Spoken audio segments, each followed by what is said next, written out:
We continue now at the top of Daf 80a Daf from Mesechet Kesubos. This is Kesubos Daf 80a.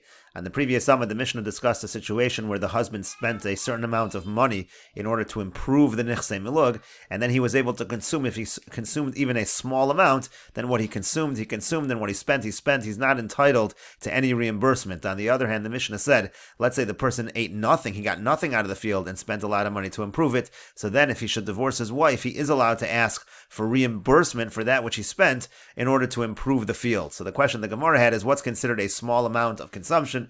And the Gemara here offers another answer. Rabbi Abba Amri Bei Rav. Rabbi Abba says that they say in the yeshiva of Rav, Afilu Shigra de Tamre, even a cluster of dates. And the Gemara continues, Boyer of Bevi. Rabbi asks the following question, Chuvtza de Tamri Mai, what would be the halacha by dough that is made out of dates? And to that the Gemara says, Teiku. The Gemara leaves that as a question.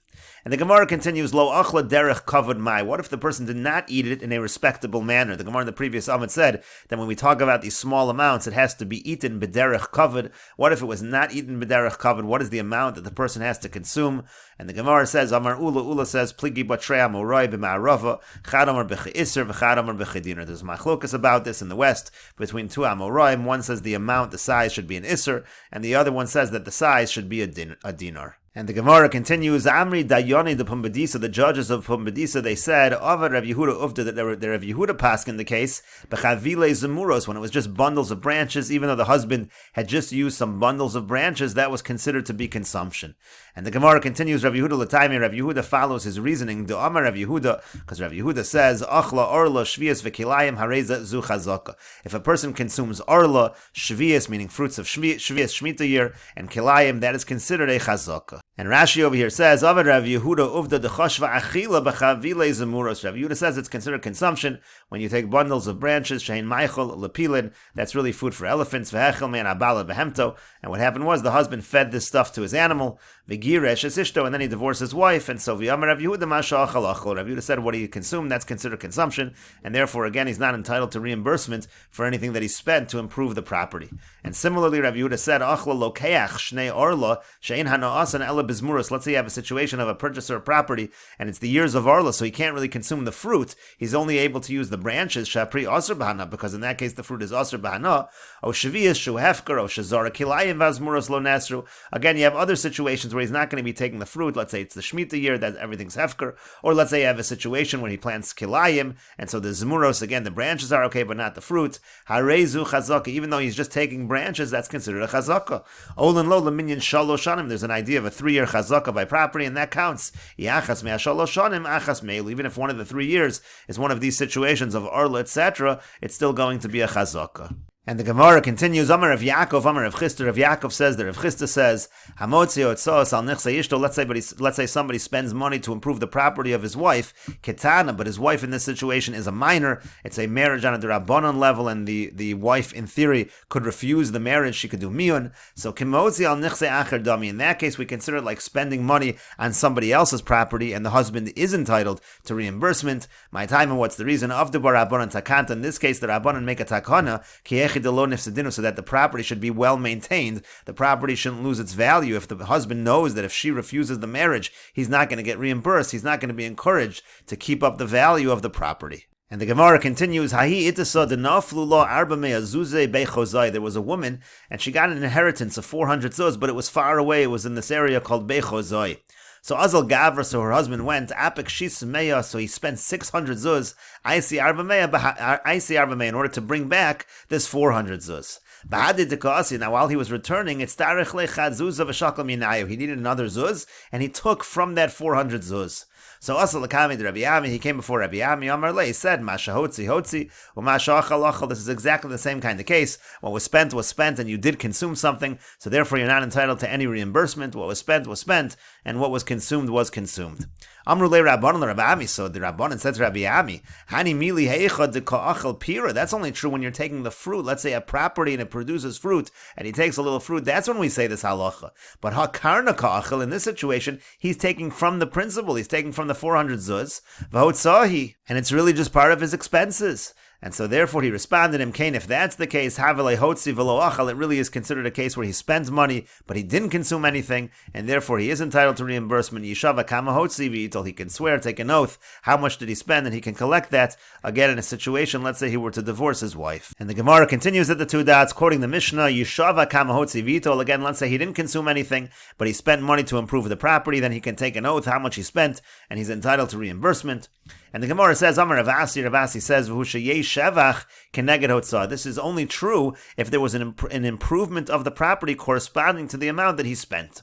But the Gemara is not sure, in terms of what halach is Ravasi saying this, meaning is this a leniency for the husband, or is this a stringency for the husband?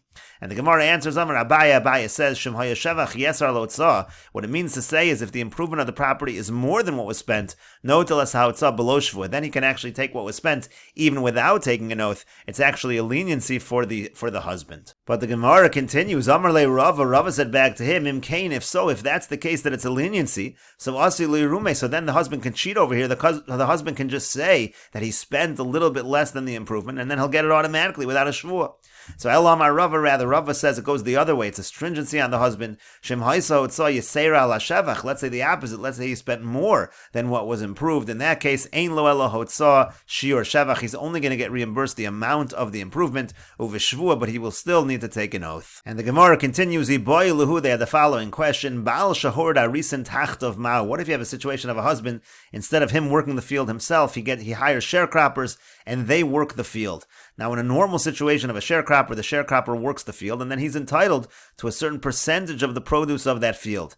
However, by a husband, as we said earlier in the Mishnah, by a husband it's actually strict. Let's say the husband spends a lot of money, but he just consumes a little bit. So we say what he consumes, and what he spent. He's not entitled to anything. So now the question is, what would happen in this situation where the husband hires these sharecroppers, and then the husband divorces his wife? So adaita de bal nochis. So do we say that they're really working for the husband? Istalik le bal. So if the husband loses his rights to the property, istalik ulhu. So they also lose out, and they're not going to get a percentage of the property in such a situation.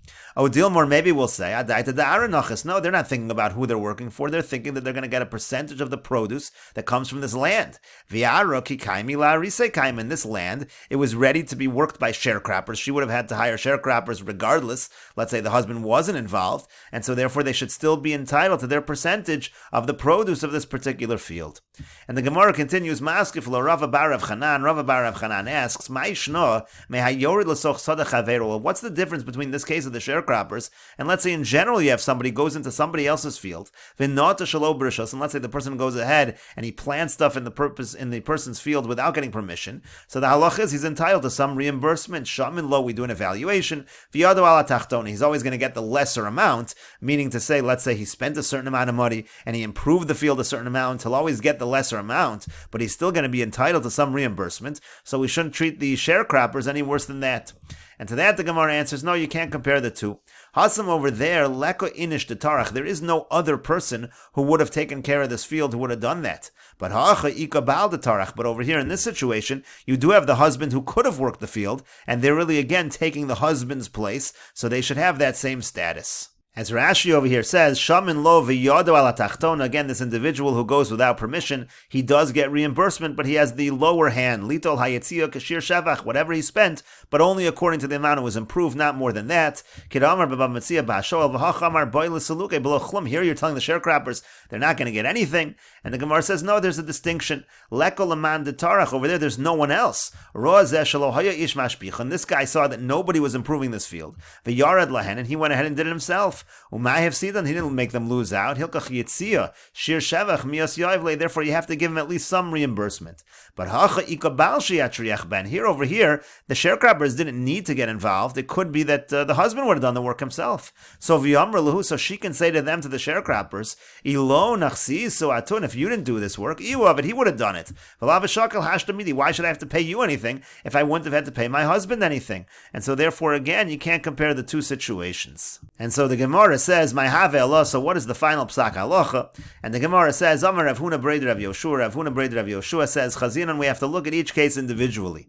Ibal orisu, if the husband is somebody who's capable himself of being a sharecropper, so istalik lebal, istalku lahu. If the husband removes himself, there's a divorce over here, then they too are removed. They're not going to be entitled to anything because they're really taking the place of the husband. She can make that argument and say, I didn't need you sharecroppers because if you weren't here, that my husband would have done it. However, ibal lav orisu, but let's say the husband is not capable of being a sharecropper, so then aro la'arise kaima, so then in any case, this land was going to be worked by sharecroppers. She doesn't have any argument and they are entitled to reimbursement. And the Gemara continues, they had the following question, Baal shemochar karka lepeiros mahu. What would happen if a husband tries to sell his rights in the nechsei milug? He has rights to the fruits, and now he sells that to somebody else. As Rashi says, shemochar karka lepeiros, mochar la'acherem karka milug, sheyasa lokeach v'yochal peiros. He sells this land to somebody else, that person can work the land, and that person can keep the fruits. So is that going to be a good sale or not? Mi amrinon, do we say, my dekoni akni, that which he acquired, he's allowed to sell. It says he has the rights to the fruits,